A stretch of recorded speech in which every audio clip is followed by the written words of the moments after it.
A blooming mess.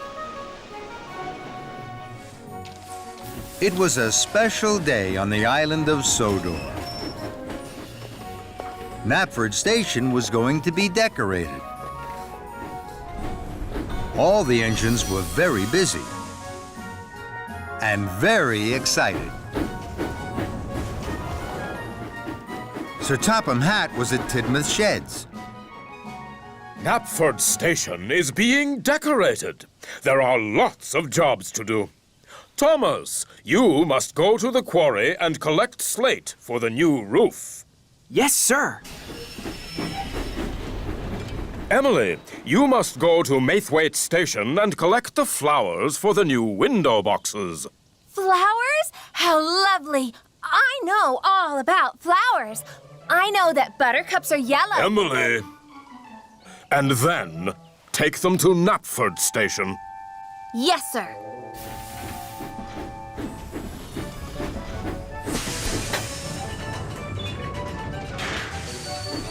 Emily huffed happily to Maithwaite Station. She passed Toby. Toby was delivering wood for Knapford's new floors. Hello, Toby. Hello, Emily.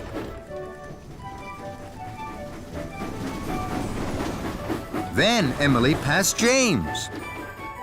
James was delivering pots of paint to paint Knapford's new walls. Hello, James. Good morning, Emily. Emily puffed up to a junction. Mavis was on the bridge above. Hello, Mavis. But Mavis didn't say hello to Emily. Emily was surprised. Mavis? Mavis! Hello? Mavis still didn't say hello to Emily.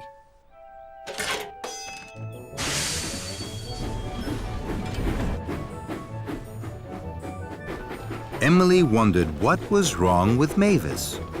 I know what's wrong. Mavis must be feeling sad today. At Maithwaite Station, Emily buffered up to the flatbed of flowers. There are a lot of different flowers here, Emily. Emily knew the names of all the flowers, but she didn't say a word. She was thinking about Mavis. She wanted to make Mavis happy.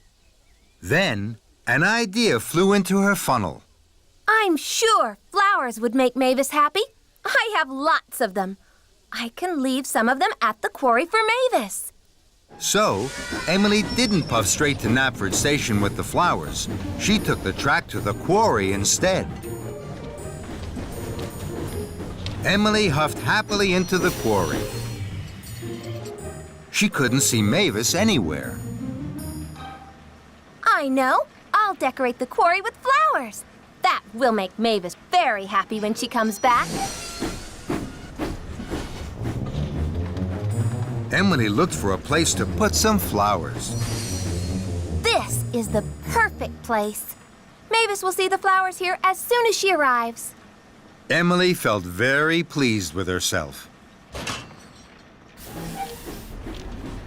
Now, I must find somewhere else to put some more flowers.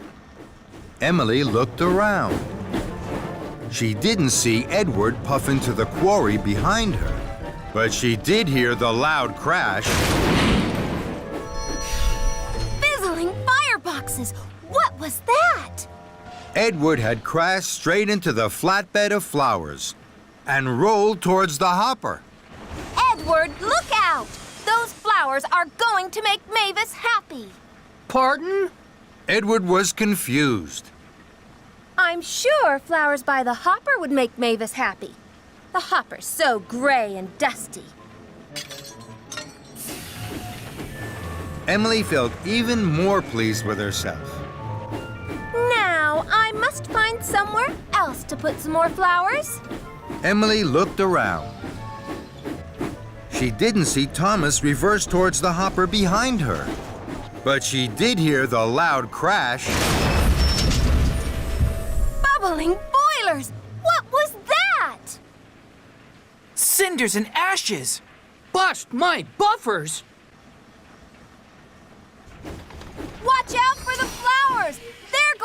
Mavis happy! At that moment, Mavis pulled into the quarry. Whatever has happened? Emily looked at Mavis. Mavis wasn't happy. She was very upset. What has happened to my quarry? And what are those flowers doing here? Emily gasped. The flowers haven't made Mavis happy.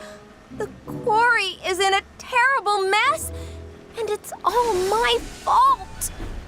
Emily chuffed up to Mavis. You didn't say hello today, so I thought you were sad. I brought the flowers because I wanted to make you happy. Mavis sighed. I wasn't sad. I didn't say hello because I was thinking about all the jobs I had to do today. Emily felt very silly. I wish I had asked if you were sad. Then I wouldn't have brought the flowers and the quarry wouldn't be in a terrible mess. Mavis looked at the mess. She looked very sad. Emily wanted to think of a way to make Mavis happy. And now she knew she had to ask. Mavis, what would make you happy? I would like the quarry to be tidy and all the engines to be really useful. Emily felt very pleased she had asked Mavis. Now she knew exactly what to do to make Mavis happy. I can't move! I'm covered in slate dust, and my firebox has gone out. Don't worry, Thomas. I'll shunt you over to the coal hopper. You'll soon be burning brightly again. Thank you, Emily. So Emily worked hard. She puffed and she huffed, and she heaved Thomas to the coal hopper.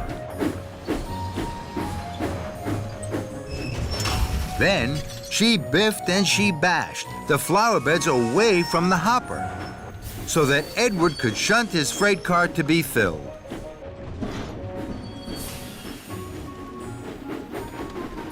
Now, the quarry is tidy again, and all the engines are being really useful. Is there anything else that would make you happy?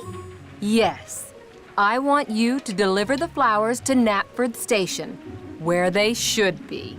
Right away, Mavis. At last, Emily arrived at Knapford Station. Here are the flowers for the new flower boxes. Thank you, Emily.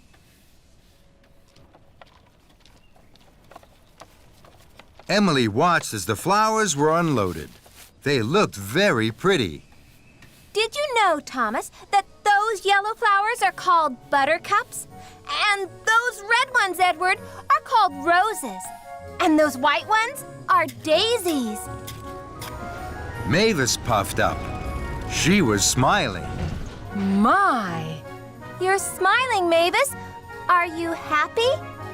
I am. Those flowers look wonderful. And that made Emily happy too. Splish, splash, splosh. It had been raining and pouring on the island of Sodor. The engines were splattered and sploshed with mud. Thomas liked the rain. It splish-splashed on his boiler and pitter-pattered on his paintwork. Thomas and Rosie had biffed and bashed all day at the shunting yards. Now it was time to go. Come on, Rosie. I'll race you to Tidmouth Sheds. The two friends puffed along the tracks, straight through a very big puddle. Thomas and Rosie were splashed from footplate to fender in muddy rainwater. That was fun. Then, an idea flew into Thomas's funnel. Thomas reversed slowly. Then he pumped his pistons. Here I come, Rosie. Splish, splash, splosh! That's a good game. Here I come, Thomas. Splish, splash, splash! Muddy water splattered everywhere. Then Sir Topham had arrived. He had some important news. Alicia Botti is to sing at a concert in the town hall. The concert will be followed by a grand tea.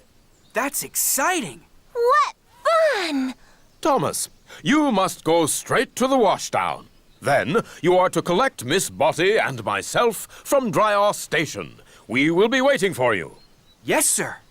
Rosie, you must collect Annie and Clarabelle and take them to Druзья for Thomas. Yes, sir. Right away, sir. See you later, Rosie. And Thomas and Rosie chuffed quickly away. Thomas pulled up at the junction to the washdown.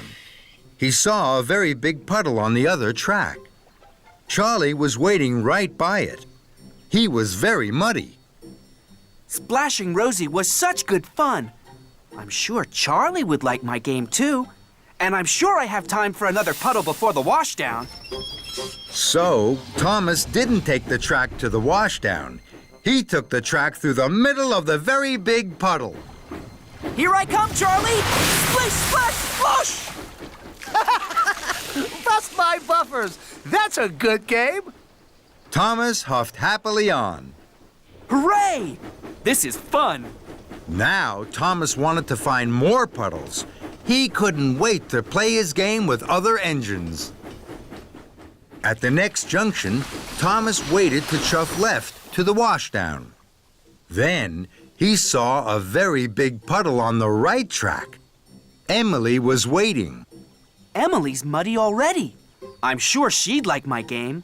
And I'm sure I have time for another puddle before the washdown.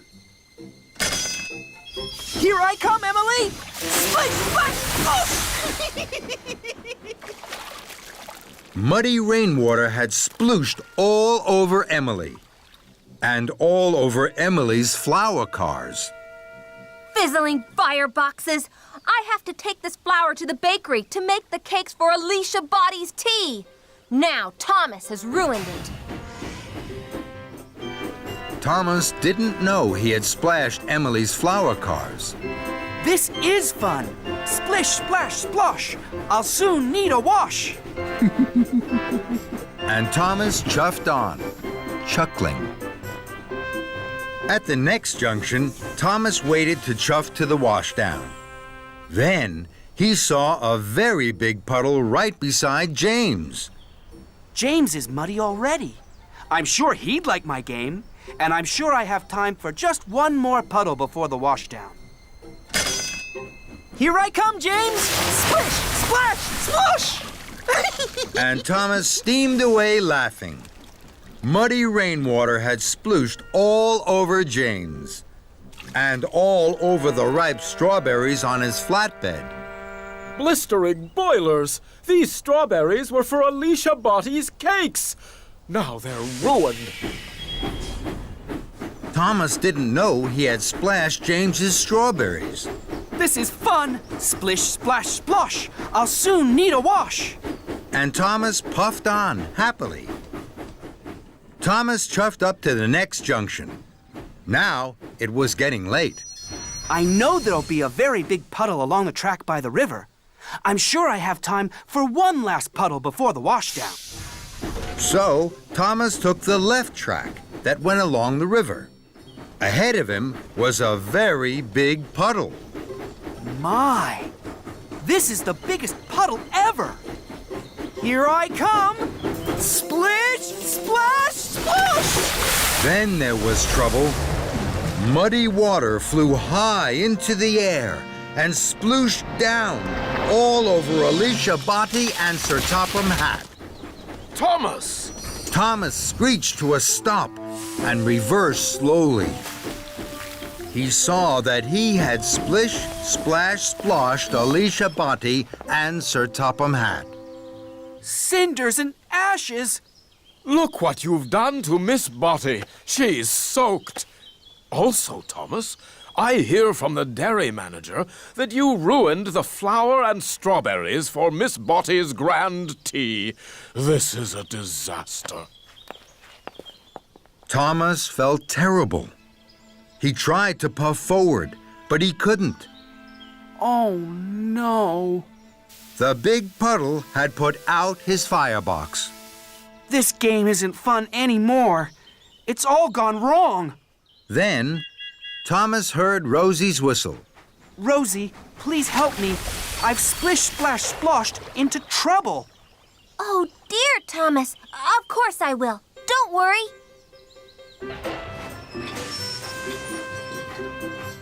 Rosie heaved and huffed Thomas onto dry tracks. With my dry coal, Thomas, your boiler will soon be bubbling. Thank you, Rosie. Now, I can't go to collect Sir Topham Hatt and Alicia Body. Would you take my special for me? Of course I will. I'll go right away. Later, Thomas was once more steaming happily. He pulled up at a junction. There was a very big puddle on the right track. Look at that big puddle. It's perfect for Splish, Splash, Sploshing. No, I'm not going to Splish, Splash, Splosh anymore. I must make sure that Alicia Body's grand tea is on time. And Thomas puffed along the left track to the bakery and away from the big puddle. Thomas arrived just as James and Emily had delivered fresh strawberries and flour to the bakery.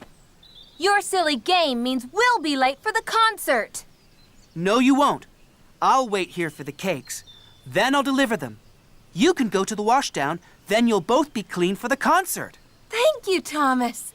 Now I'll be shiny and best, and gleam more than the rest. Thomas puffed in with the fresh strawberry cakes for the grand tea. You're just in time, Thomas. Thank you, sir. I'm sorry I caused confusion and delay. Rosie puffed up to Thomas. I found another puddle. It's perfect for our game. We can play again. No thank you, Rosie. I think I've done enough Splish, Splash, Sploshing for one day. Snow tracks. It was winter time on the island of Sodor. It had snowed all night. The trees were white. The cottages were white. And even Sir Topham Hatt's railway was white. There was not an engine in sight. At Tidmouth's sheds, the engines looked out. Percy was very excited. It snowed. Thomas didn't like the snow. Bother. I'll have to wear my heavy snowplow. I don't like snow. You can get stuck in it. Stuff and nonsense. Snow is soft, but I am strong. It won't bother me.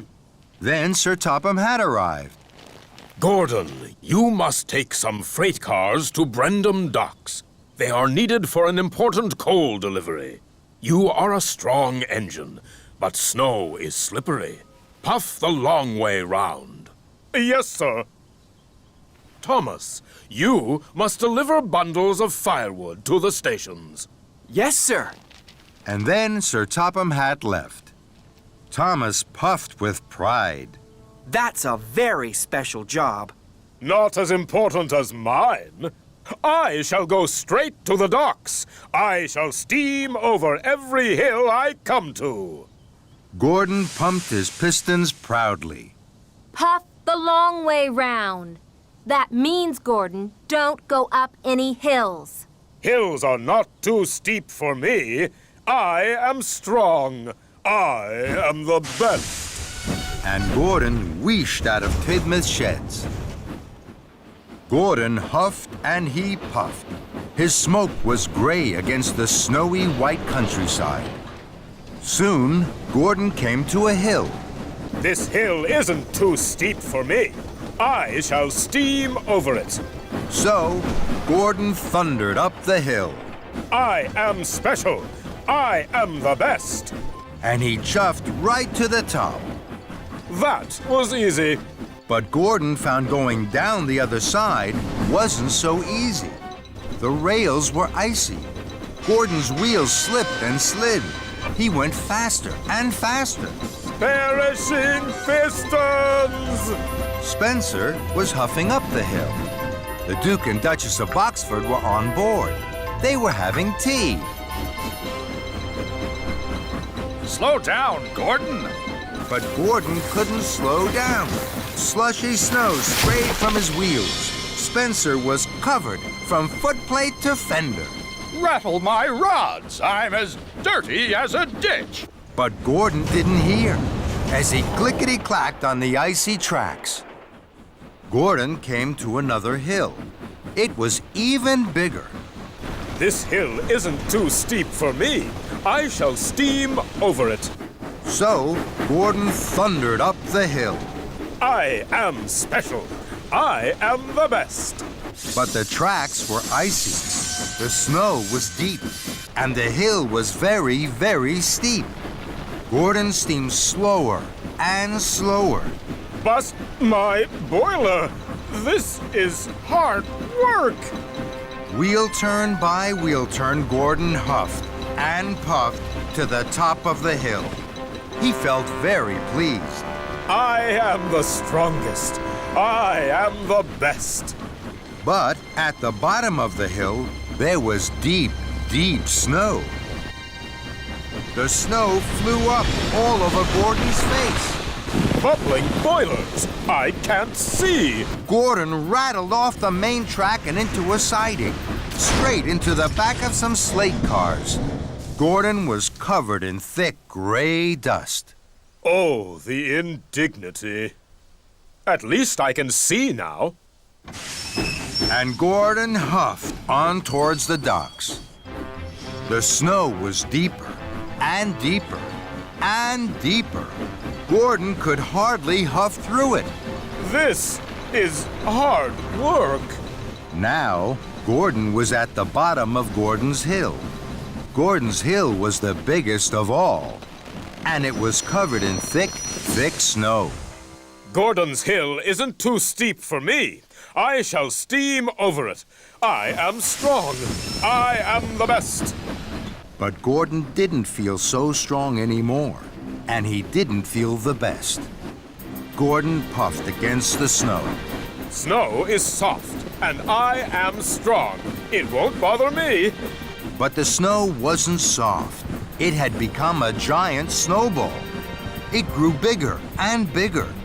Gordon started to huff slower and slower. He thought his boiler was going to burst. Oh, my! Just then, Thomas chuffed up behind Gordon. Thank you for clearing the tracks, Gordon. Now I can deliver the firewood faster. Then there was trouble. The giant snowball was too big and too heavy. It started to push Gordon back down the hill. Look out, Thomas! Cinders and ashes. Gordon and his freight cars rolled back faster and faster. Thomas chuffed back faster and faster. He slipped into a siding, and Gordon rolled round the bend. The giant snowball will surely miss us now. But Gordon was wrong. The giant snowball rolled down the track and crashed and bashed into Thomas. Help! Gordon saw Thomas and his car of firewood lifted high in the air and derailed. Now it was Thomas who looked like a giant snowball.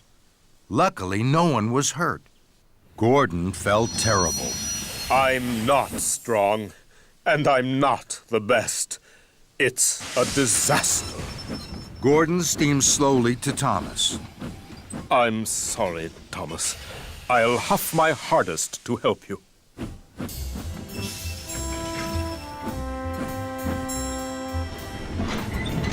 Gordon heaved and hauled.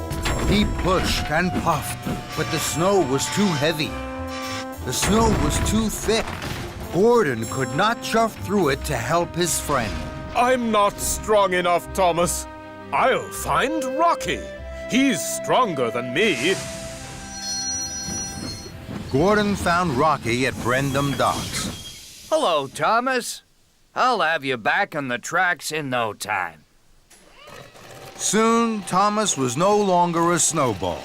He was a bright blue engine again. Thank you, Rocky. Now I must deliver my firewood. I'm very late. The station masters will be waiting. and they'll be very cold. I'll help you, Thomas. What about your very important job? I delivered my freight cars to the docks. Now I can help you with your very important job. Thomas was happy to have his friends help. Thank you, Gordon. Thomas and Gordon chuffed cheerfully through the snow. And when they came to a hill, they always puffed around it.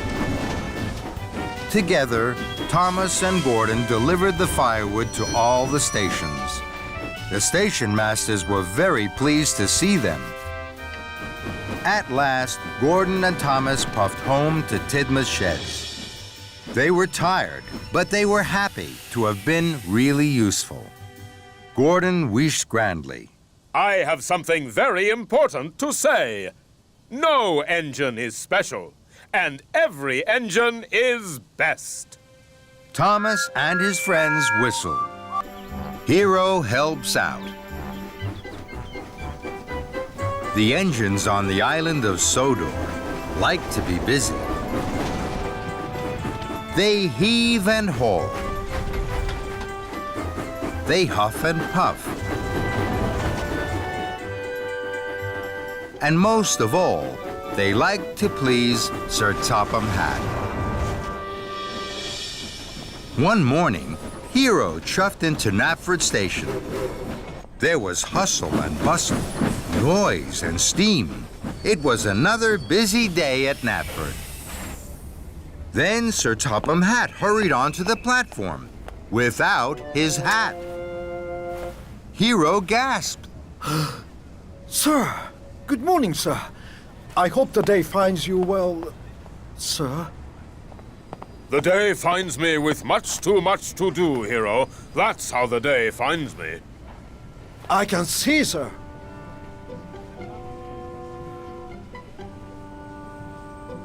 What are you staring at, Hiro? Nothing, sir. Just your hat, sir. Excuse me. Edward puffed in. Hello, Hiro. You look worried. Not at all. Then there was trouble. Blistering boilers. In all my long years, I've never seen that before. Hiro was worried for Sir Topham Hatt. Sir, can I help you, sir? It's a very busy day, Hiro. I have to visit the Thin Controller. I must talk with him about the railways. Hiro knew this was important. I understand, sir. I must be away from Knapford. Of course, sir. Now, Edward was worried. Sir? Not now, Edward. Edward was still worried. I have to pick up visitors from Brendam Docks. I don't know where to take them. Hiro didn't know where the visitors should go either, but he didn't want to bother Sir Topham Hatt. Then, an idea flew into his funnel. Take them to the hills, Edward. They will enjoy the hills. So, Edward puffed away to Brendam Docks and the hills. Hiro felt happy. He was master of the railway, as he liked to be. Hiro puffed up to the water tower. Thomas was there. He was taking on water. Hello, Thomas. Hello, Hiro. Where are you going, Thomas?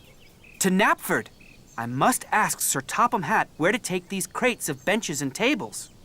Hiro still didn't want to bother Sir Topham Hatt. Sir Topham Hatt is busy now, Thomas. He will tell you where to go later. You have time to visit your friend, Farmer Trotter. So, Thomas chuffed cheerfully away to Farmer Trotter's farm. Hiro was happy. He was helping Sir Topham Hatt.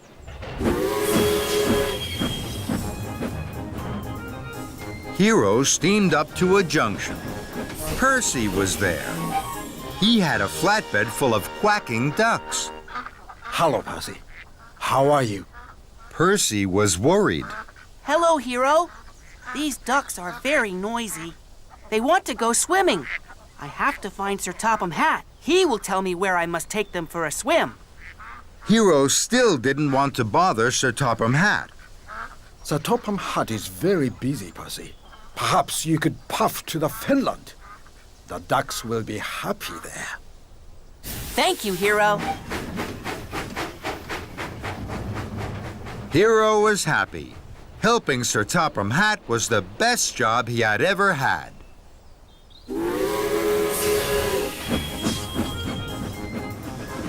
Hiro huffed happily to a crossing. Sir Topham Hatt was there. Hiro, while I was with the Thin Controller, I heard worrying news. Farmer McCall is waiting for his ducks. There are no tables or benches for the concert at tea time, and Edward is late for a concert at the town hall. Hiro gasped. Sir Topham Hatt was cross. Sir Topham Hatt was cross with him, and it was all his fault. Hiro felt worse than ever. He had been master of the railway, and now he was master of the muddle. I'm sorry, sir. I'm very sorry, sir. I knew you were very busy. I wanted to help, so I told the engines what to do. I didn't want to bother you, sir. Sir Topham Hatt gasped. You didn't want to bother me. I am controller of the railway. Nothing is more important to me than my engines being really useful. Hiro gulped. I know that now, sir. I'm not master of the railway. I'm master of the muddle. I can put this right. Please give me time. And Hiro wheezed quickly away. Hiro found Edward in the hills. Hello, Hiro. My visitors are very happy. Good, Edward. But now, you must take the visitors to Knapford Station. Sir Topham Hatt will give you your orders. I thought we weren't to bother Sir Topham Hatt, Hiro. I was wrong, Edward. Sir Topham Hatt didn't want that at all. And Hiro steamed swiftly away. Hiro whooshed up to Farmer Trotter's farm. Hello, Thomas. Hello, Hiro. I'm having a wonderful time with the piglets. Good, Thomas, my friend. But now, you must puff as fast as you can to Knapford. Sir Topham Hatt is waiting with orders for you. I thought we weren't to bother Sir Topham Hatt, Hiro. I was wrong, Thomas. Sir Topham Hatt didn't want that at all. Bye, Hiro. Hiro clickety-clacked onto the Fenland track. Percy was there. The ducks were swimming happily. Hello, Percy. Hello, Hiro. The ducks are very happy. I'm pleased to hear that, Percy. But now, you must take the ducks to Knapford. Sir Topham Hatt has orders for you. I thought we weren't to bother Sir Topham Hatt. I was wrong, Percy. Sir Topham Hatt didn't want that at all. But how can I get the ducks back into their crates? I will help you, Percy. Hiro blew his whistle. It sounded like a duck quacking. The ducks flapped and flew into their crates. Thank you, Hiro.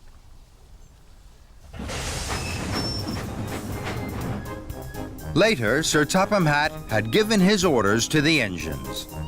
Now, you all know what you have to do. Chuff away and be really useful. Hiro puffed forward. And what shall I do, sir? You, Hiro, will do what you have always done. You will be helpful, Hiro. Helping me. And nothing could have made Hiro happier. Slippy Sodor. It was a very special day on the island of Sodor. The Mr. Bubbles clown show was coming to town.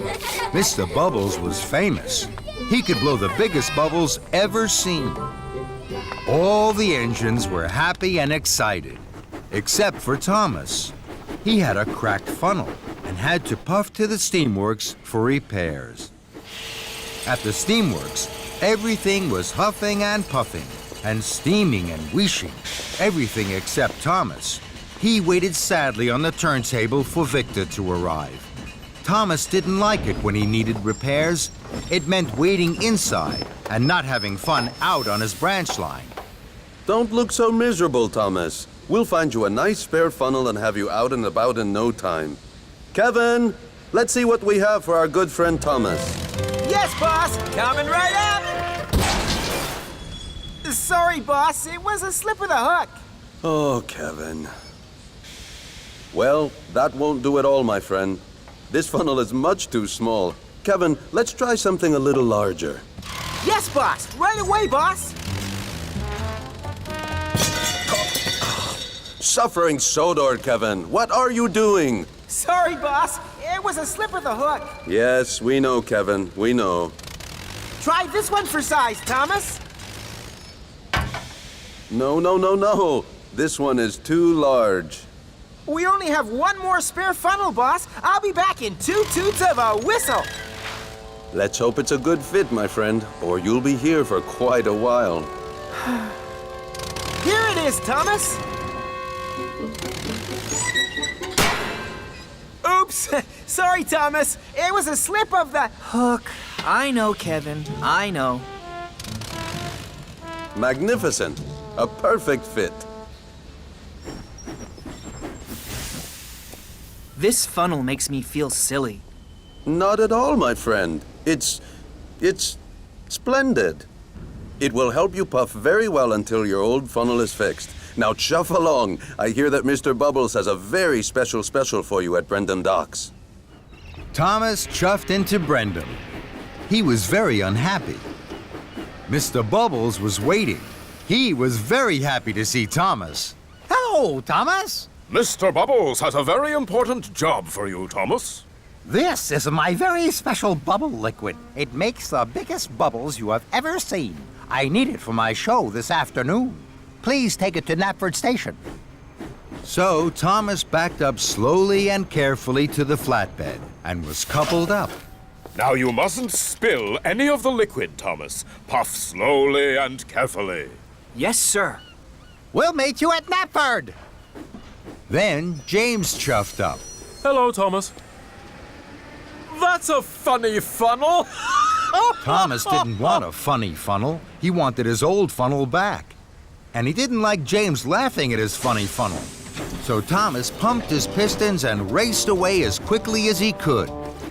He forgot all about going slowly and carefully. Later, Thomas stopped at a crossing. He saw Gordon.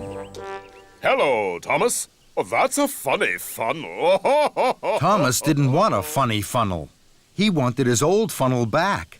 And he didn't like Gordon laughing at his funny funnel. So Thomas pumped his pistons and raced away from Gordon as quickly as he could. He wasn't thinking about going slowly and carefully. Bubble liquid splished out and sploshed onto the road. But Thomas didn't notice. Sir Topham Hatt was driving Mr. Bubbles on the road. Then there was trouble. The car skidded and skated right into a muddy ditch.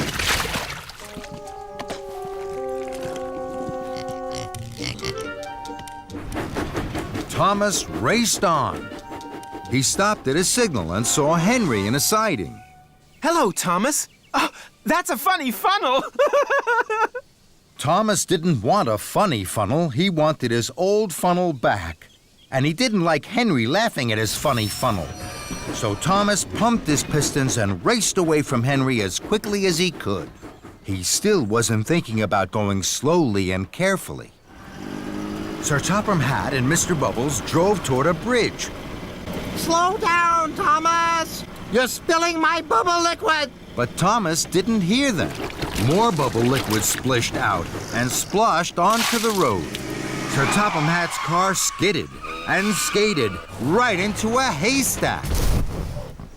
But Thomas didn't notice. He went even faster. And so did Sir Topham Hatt and Mr. Bubbles.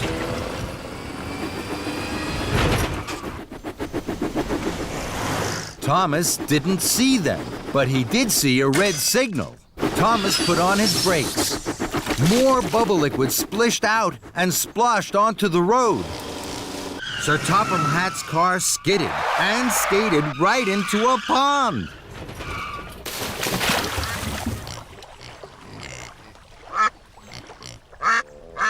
But Thomas was too worried about his funny funnel to notice. He raced on towards Knapford. At last, Thomas puffed into Knapford, just as Sir Topham Hatt and Mr. Bubbles arrived. Sir Topham Hatt was very cross. Thomas, you were going much too fast. The special bubble liquid splished and splashed out of the tank. And now the tank is empty. And it's almost time for my show to start. The children will be very disappointed. Thomas felt terrible.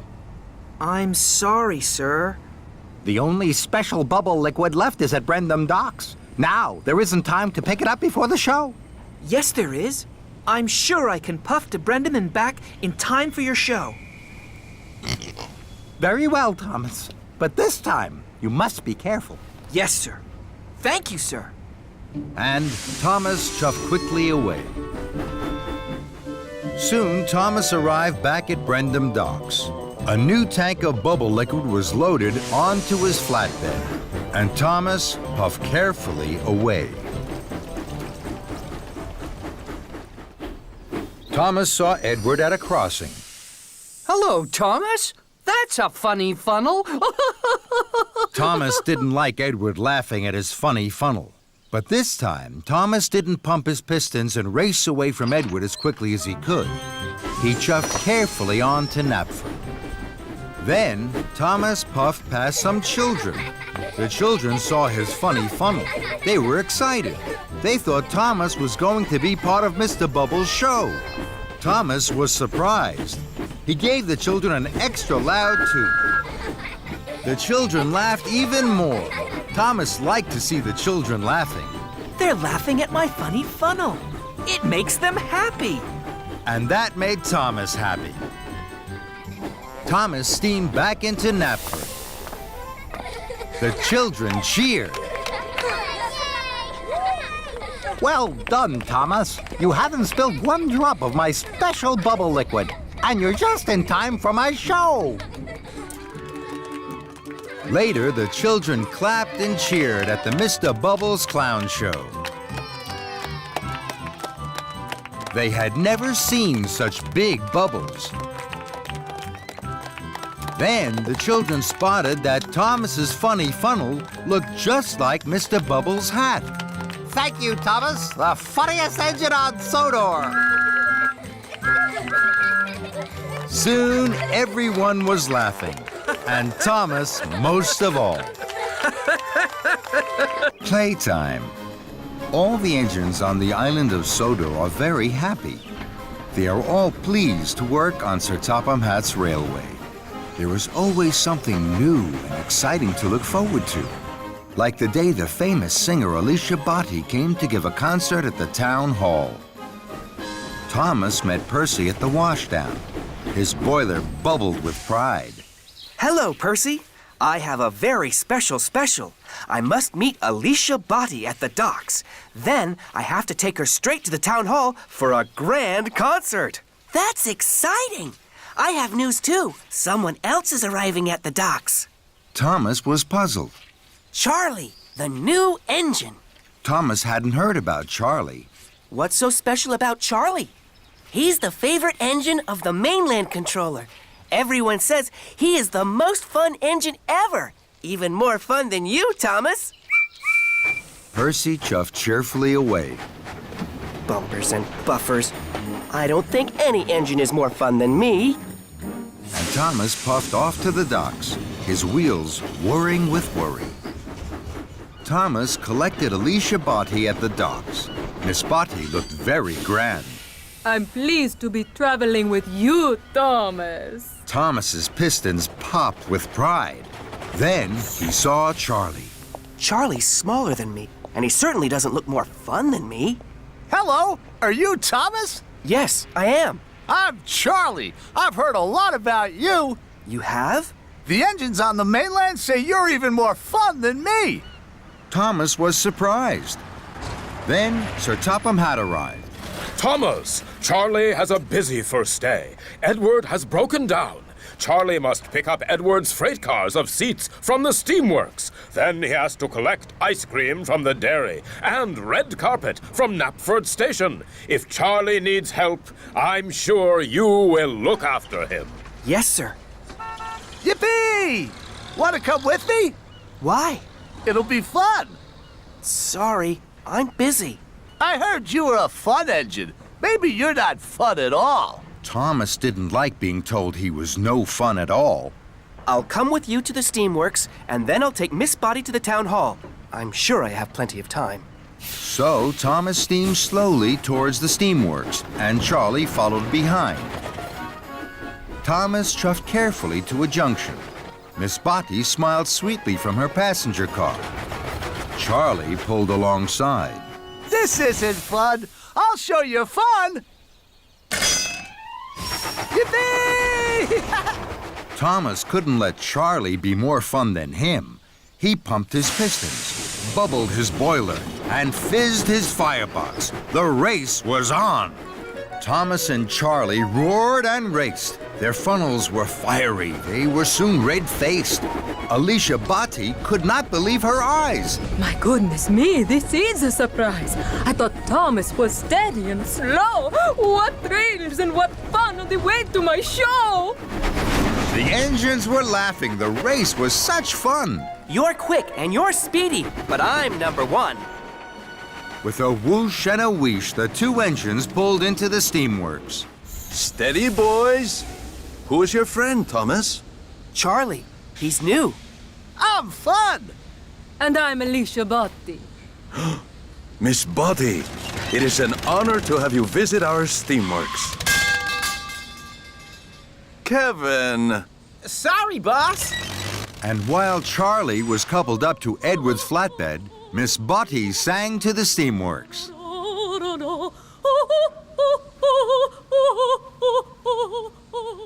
Then it was time to go. You are fun, Thomas. Let's go to the dairy. Thomas knew he should take Miss Botty straight to the town hall, but he didn't want Charlie to think he wasn't fun. I'm sure I still have time to get Miss Body to the town hall. So Thomas and Charlie left for the dairy. Soon, the two engines came to a junction. Let's puff down there. We can't. That's a bumpy track. But it'll be fun. Thomas wanted to be fun, so he followed Charlie down the bumpy track. Thomas and Charlie bounced and bumped. Alicia Botty juddered and jumped. And the couplings jiggered and jiggled, looser and looser. At last, Thomas and Charlie pulled up to the dairy. That was fun!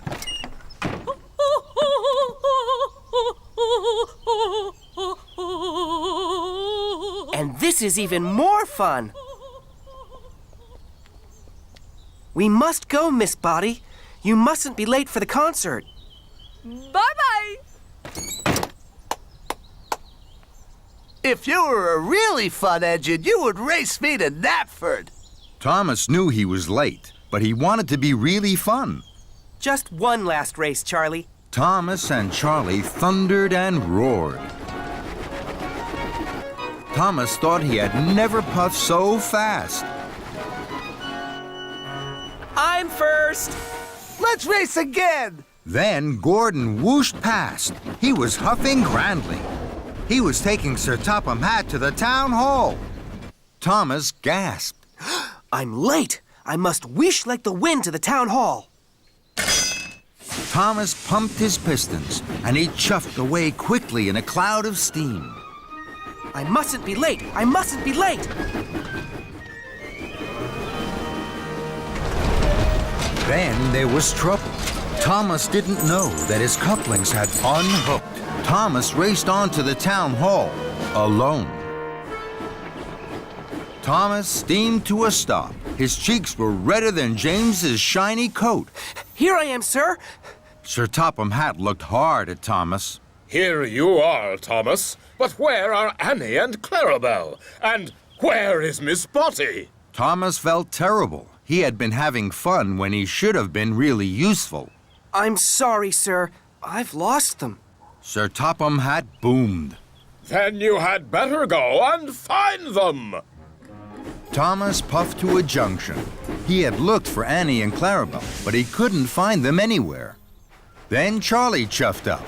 He was on his way to the town hall. Hello, Charlie. I've lost Annie and Clarabelle and Miss Botty. The couplings must have come loose on the bumpy track and snapped when we were racing. Don't worry, Thomas. I have a good idea. What's that? We'll have a race. Whoever finds Annie and Clarabelle first is the #1 fun engine. Thomas was stern. He didn't think that was a good idea. No, Charlie. This isn't the time for fun. This is the time for being really useful. I have a very important job to do. And Thomas huffed away. Thomas chuffed carefully. He was very worried. Then Thomas heard singing. He smiled from buffer to buffer. That's Miss Botty singing. Hooray! Thomas found Miss Botty by the bridge. He had never heard anything as beautiful as Miss Botty's singing. Miss Botty must go. I'm sorry I kept you waiting. And Miss Botty cheerfully waved goodbye as the crowd clapped and cheered. Thomas puffed to the town hall with Annie and Clarabelle. Sir Topham Hatt was cross. At last, Thomas. You've made Miss Botty very late. Not at all, Bertram. Thomas has made me very happy. I've had the ride of my life. So many people to sing to, and such fun. That made Thomas smile, and so did his fun friend Charlie. Straight to the steamworks. James was pleased. Thank you, sir.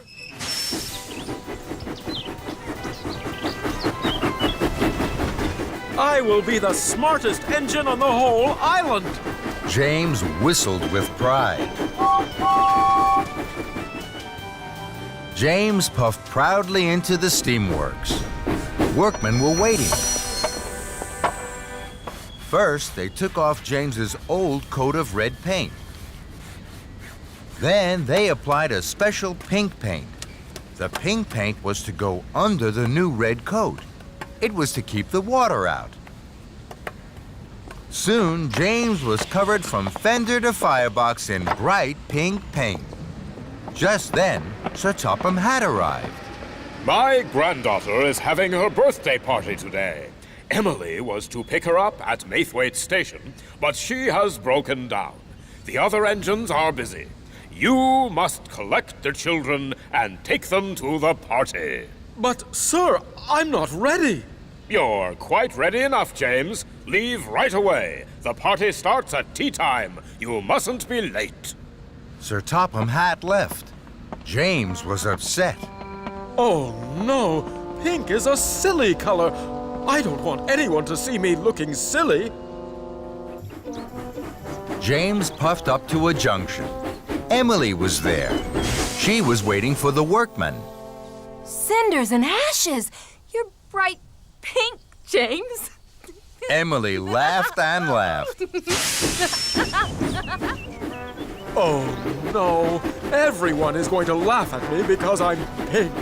James didn't want to be laughed at.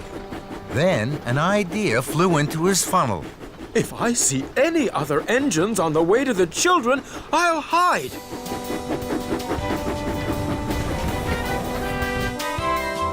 James chuffed through the countryside.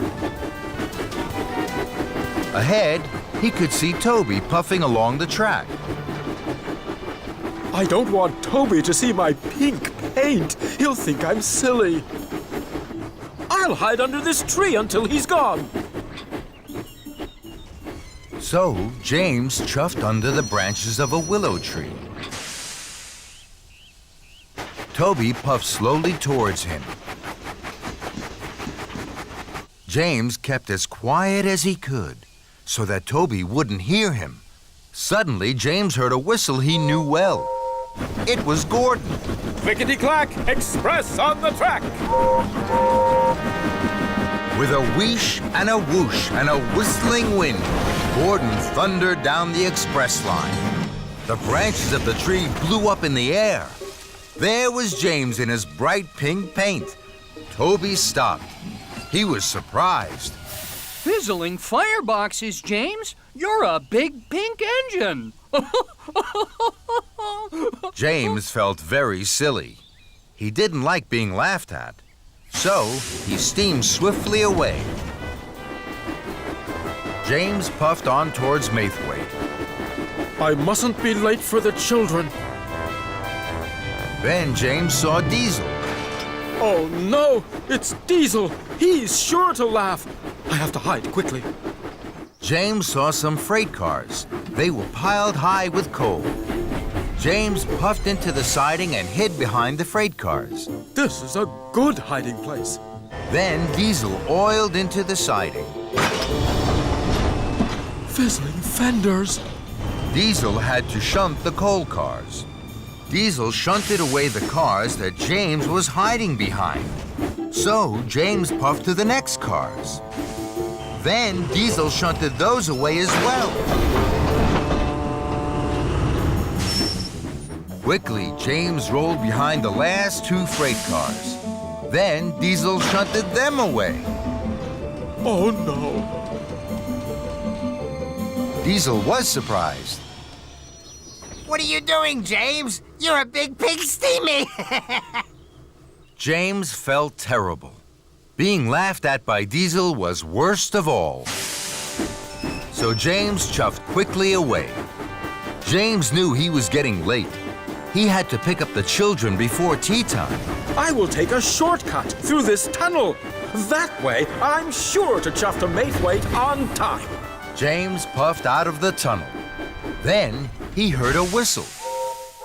It's Gordon! Oh no! I don't want Gordon to laugh at my silly pink paint. I have to hide. So James reversed back into the tunnel and waited. Gordon pulled up to the tunnel. He could see steam. Who's hiding in there? Express coming through. Come on out. James didn't want to come out. He was sure Gordon would laugh at him. Then Thomas and Percy puffed up. What's happening? Who's in there? I don't know, but the express can't wait. James knew the engines were waiting for him, and so were the children. If I keep hiding, I'll be late to pick up the children, and they'll be late for their party. So, with a puff and a huff, James chuffed slowly out of the tunnel. He was very unhappy.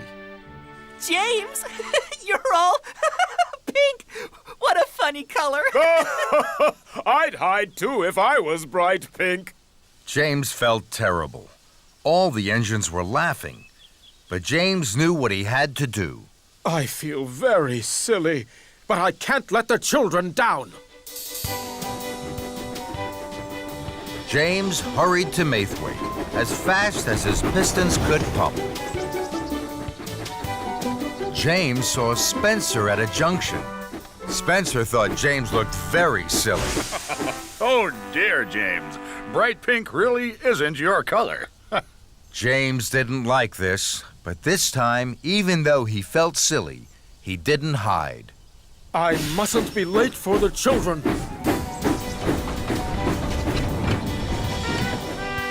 Then James saw Henry passing by.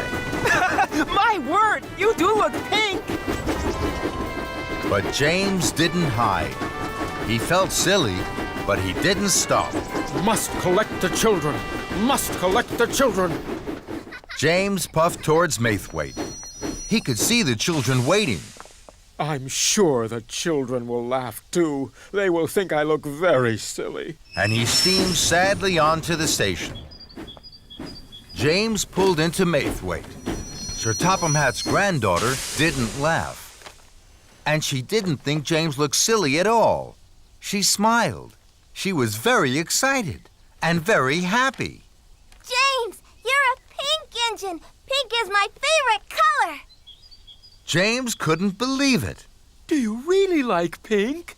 I love pink, and so do all my friends. Look! Pink is our favorite color! James was so happy it made his boiler bubble. I'm a very lucky engine! James puffed proudly into the town hall, just in time for the party. The children laughed and clapped their hands. James, the bright pink engine, was the hero. Creaky Cranky. It was the spring holiday on Sodor. There was to be a party for the children at the Duke and Duchess's new summer house. All the engines were very excited and very busy. Thomas chuffed cheerfully into the docks. James and Henry were passing through. Good morning, James. Good morning, Henry. Where are you puffing to? I'm taking these straw bales to the summer house for the children to climb on. I'm taking wood to make a stage for the children's show and barrels of lemonade to drink. How wonderful. I'll see you later at the summer house.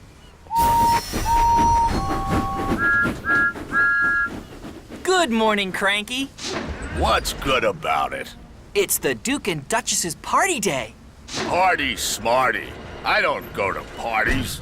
I'm stuck here loading and unloading all day. I haven't had a moment to rest my hook. That load is for me. It's eggs for the children to paint. Hurry up, Cranky.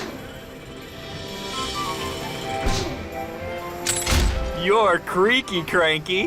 What's the matter? Are the eggs too heavy a load for you? Cranky didn't like Thomas's joke. He didn't like being called creaky. No, they're not too heavy for me. They're light as fluff. You're not strong enough to pull anything heavier than fluff, Tiny Thomas. That's why Henry and James have the heavy loads. Now Thomas didn't like Cranky's joke. Fizzling fireboxes, I'm as strong as any other engine. You're not as strong as me. I can lift much heavier loads than you could ever pull. Thomas really didn't like that. We'll see, Cranky. I have lots of time to deliver the eggs. First, I have to prove Cranky wrong. James has a heavy load. I'll go and find James. So Thomas steamed sternly out of the docks. Thomas found James at the junction by the washdown. Hello, James. I don't have a lot of jobs today. Shall I deliver your heavy load of wooden barrels for you? You can stay here at the washdown. Then you'll be perfectly polished for the party. James thought this was a very good idea. Thank you, Thomas.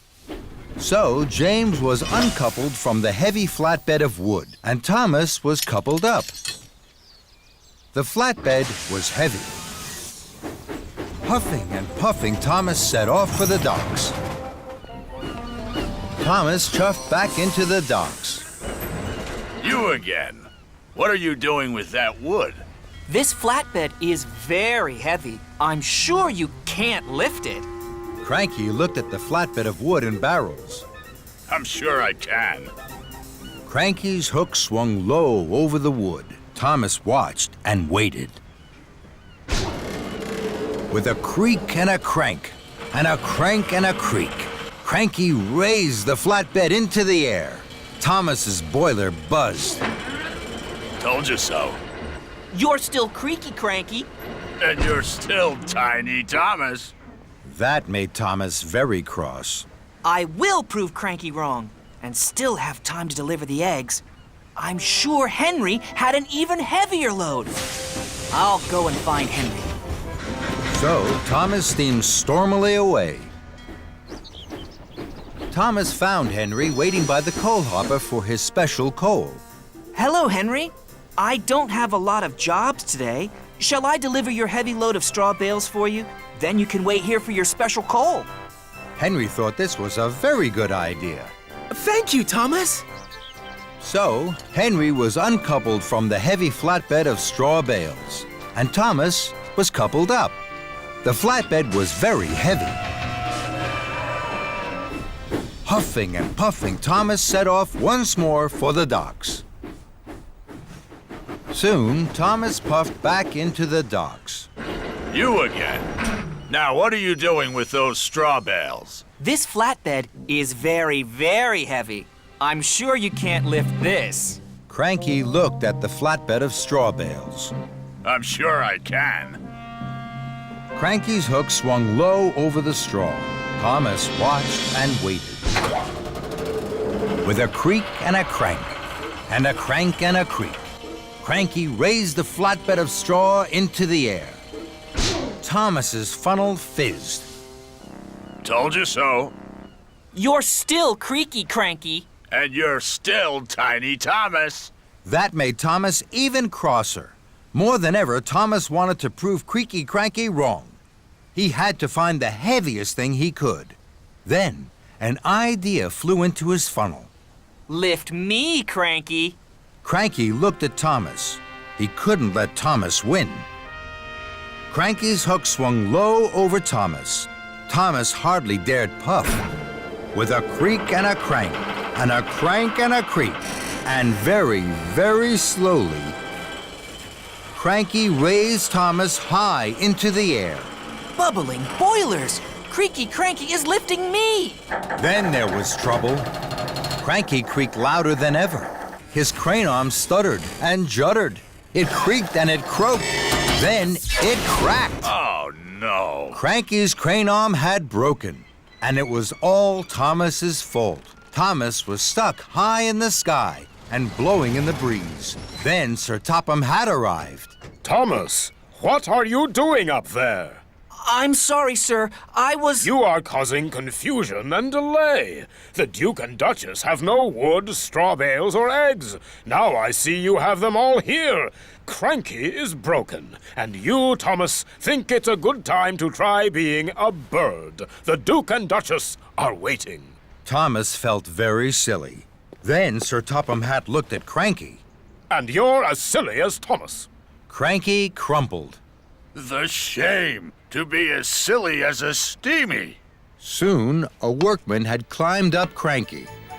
Slowly and carefully, Thomas was lowered and landed with a jolt and a judder, just as Spencer arrived. Dear, oh dear, Thomas, what a mess.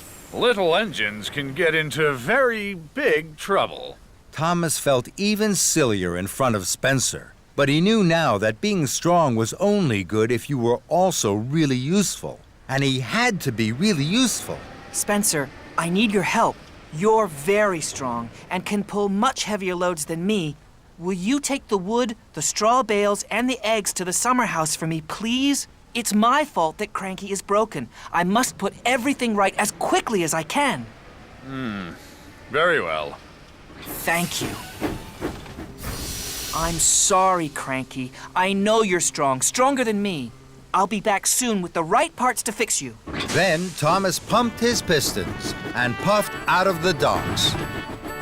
Thomas wheeshed like the wind all the way to the steamworks. Hello, Victor. Cranky creaked, and now he's cracked. He needs new parts. You've come to the right place, my friend. Parts aplenty here. We'll have Cranky up and lifting in no time. Soon, Thomas's flatbed was loaded with new parts for Cranky. Thank you, Victor. Of course, my friend. Give Cranky my best. And Thomas puffed happily away. Thomas puffed into the docks with his heavy flatbed. Cranky was still looking crumpled. Here you are, Cranky. We'll have you fixed in no time. Thank you, Thomas. That's a heavy flatbed. You know, you're not tiny. And you're not creaky. Cranky laughed, and that made Thomas laugh too.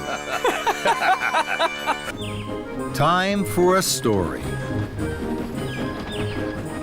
It was a beautiful day on the island of Sodor. The sun was shining and the birds were singing. Thomas had worked hard all morning.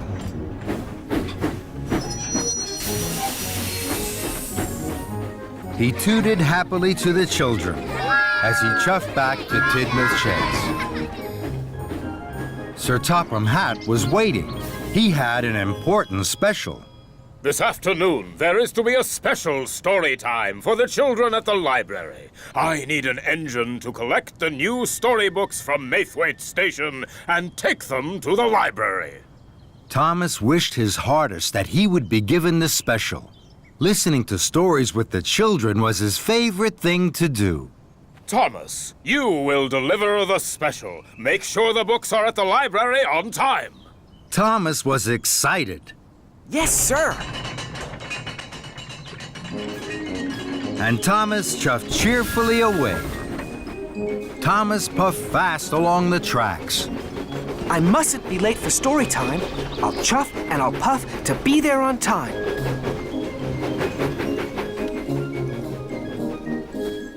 Thomas steamed into Maithwaite Station. Hello, Thomas. I'm here to collect the new storybooks. We'll have your freight cars ready in 2 toots of a whistle, Thomas. Thomas saw the storybooks piled high in the 2 freight cars.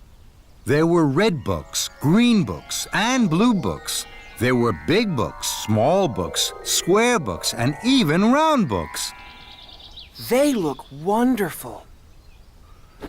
Soon, Thomas was coupled up to the freight cars. I must hurry. I have to deliver the storybooks to the library on time. Thomas was very excited.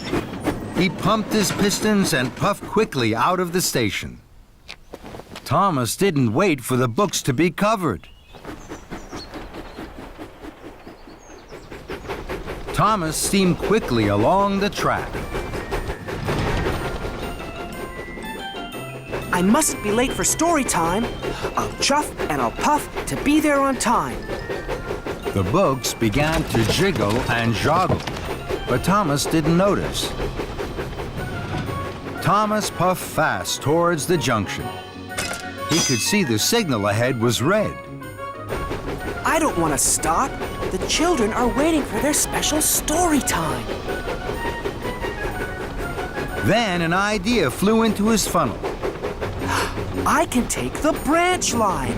I know there aren't any junctions on that. So, Thomas puffed quickly down the branch line.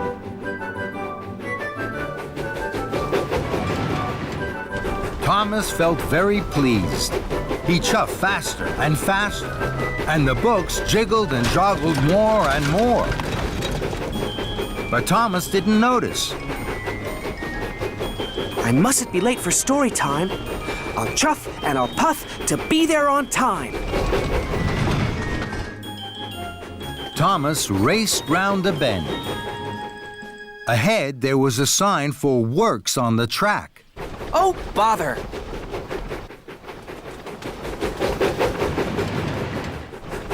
I'm sure the works on the tracks won't stop me. So, Thomas puffed faster and faster. Then there was trouble. Workers were mending the broken track. The broken track was very bumpy. Thomas bumped and jumped. The books jiggled and joggled. Then Thomas hit the biggest bump of all. Whoa! Cinders and ashes! The freight cars bounced high in the air. They crashed and bashed. They clattered and shattered down to the tracks. Thomas put on his brakes. The books flew high and wide through the air and landed all over Farmer McColl's field. Oh my! The freight cars are broken. The storybooks are all over the field, and the children now won't have their special story time. And it's all my fault. I was in such a hurry to be on time, I didn't want to wait. I should have waited for the books to be covered, and I shouldn't have taken the bumpy branch line. Oh dear. Fizzling fireboxes. What am I going to do? Thomas looked at the storybooks. The sun was shining on them. The books looked even redder and greener and bluer than they had in the freight cars. The storybooks look so pretty in this field. I wish the children could see them. Then an idea flew into his funnel. I'll bring the children to the storybooks. They can have a picnic story time in the sunshine. That really will be special. So, Thomas puffed off to collect the children. First, I must collect Annie and Clarabelle.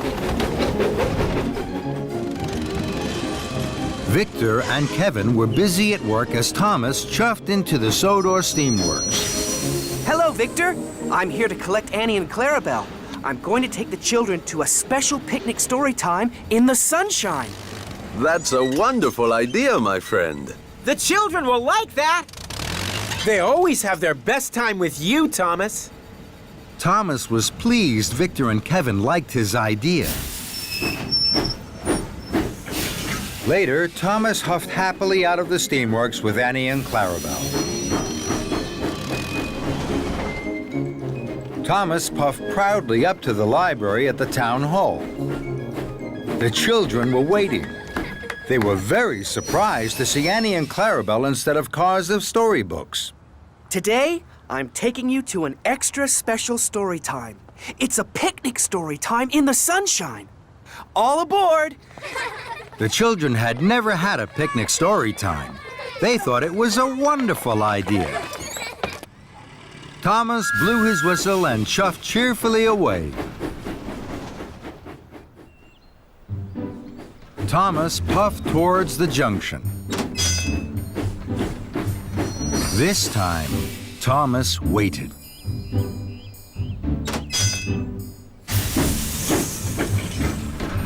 Then he took the branch line back to Farmer McCall's field.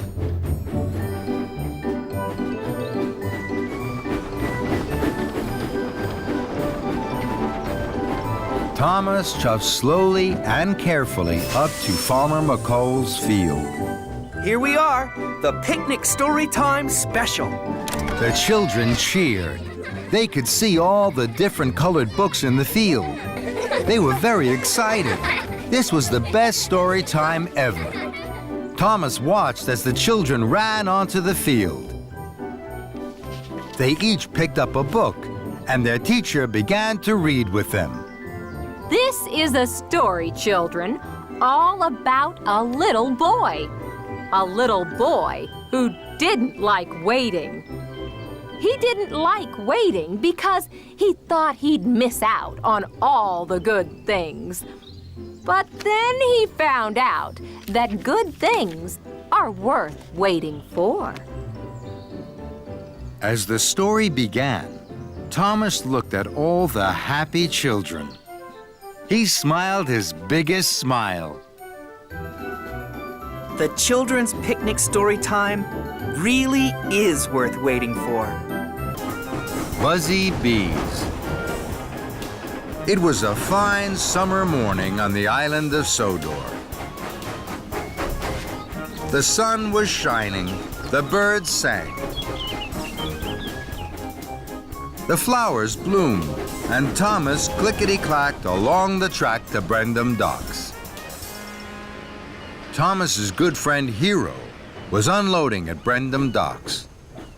Good morning, Hiro. Sir Topham Hatt tells me I have a special today for Farmer Trotter. Good morning, my friend. Yes, you do. Look. Thomas gasped. Flatten my funnel.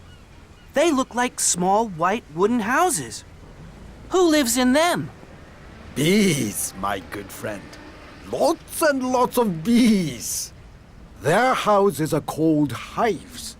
Inside the hives, the bees are very busy making honey. This made Thomas excited. Sir Topham Hatt always has honey on his crumpets. I'll puff as fast as I can to deliver the beehives to Farmer Trotter. Suddenly, Hiro was stern. Thomas, chuff slowly and smoothly. Take the truck through the woods. Then the bees will rest. You have to look after bees very carefully. Don't worry, Hiro. I will. They'll be happy with me. Hiro smiled. Very well. I have to deliver these crates. Then I must pick up some flowers from Farmer McCall. I will visit the bees when I've finished. Hiro steamed slowly away. Thomas was coupled up to the beehives.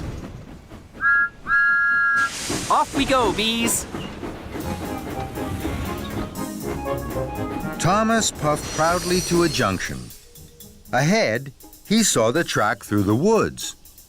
The other track ran past a field full of flowers and bright sunshine.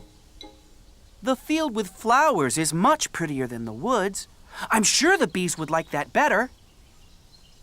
So, Thomas didn't take the track through the wood as Hiro had told him to. Thomas huffed happily along. Buzzy bees are busy bees, and busy bees make honey. Buzzy bees are happy bees when it's warm and sunny. Suddenly, there was a buzzing and a bizzing. Thomas applied his brakes. Bust my buffers, what's that? Thomas looked over to the field. His bees were everywhere. They buzzed busily, flying from flower to flower. Thomas was surprised. Oh, no. Come back, bees! Come back to your hives! The bees weren't listening to Thomas. They were too busy buzzing in the field. Thomas tried again. Please come back, bees. We'll be late for Farmer Trotter. But still, the bees weren't listening to Thomas. Fizzling fireboxes. I can't take the beehives to Farmer Trotter empty. Then, an idea flew into Thomas's funnel. The bees like flowers. I will chuff my hardest to Farmer McCall's and pick up the flatbed of flowers. Then the bees will buzz around my flowers and back to their hives. So Thomas was uncoupled from his flatbed. Then he steamed swiftly away.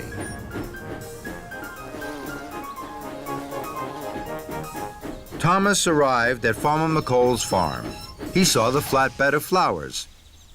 I'm sure Hiro won't mind if I borrow his flowers. I'll bring them back as soon as the bees are in their hives again.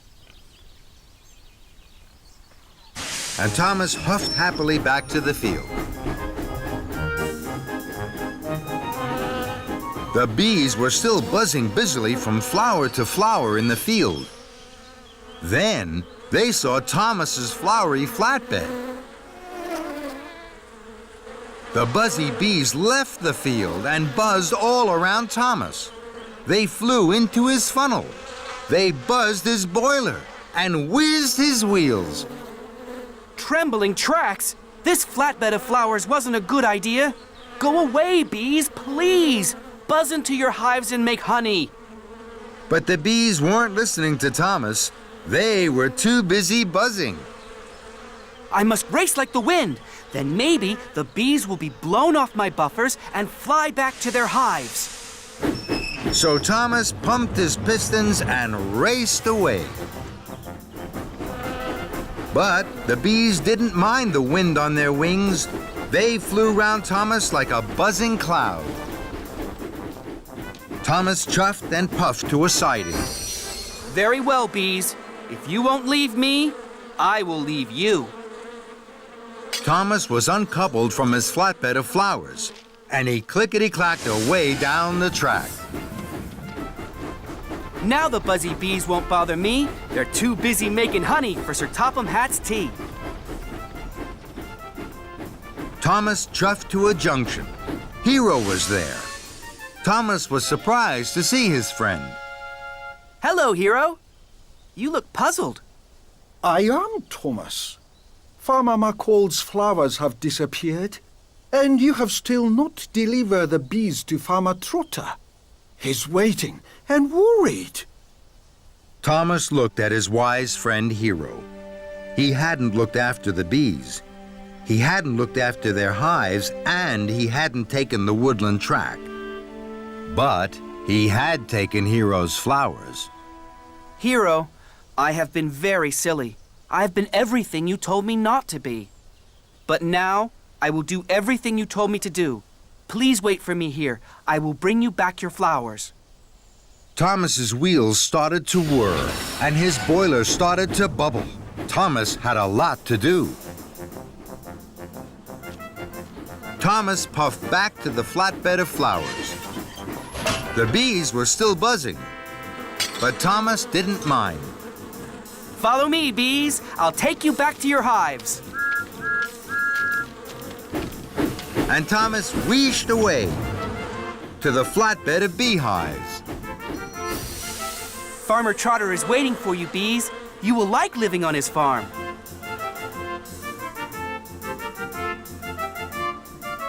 Then Thomas chuffed carefully away and took the track through the woods. The woods were deep and dark. The bees felt cold.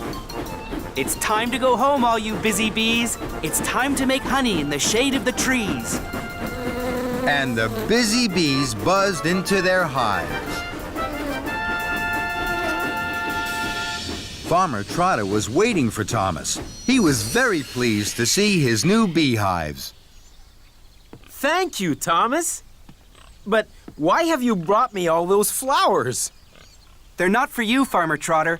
Hiro was waiting for these. I must hurry.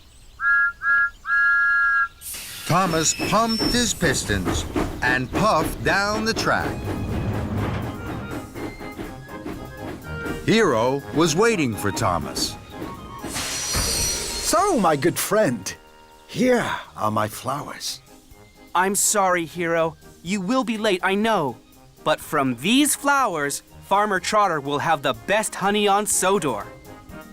The two friends smiled. It had been a very busy, buzzy day.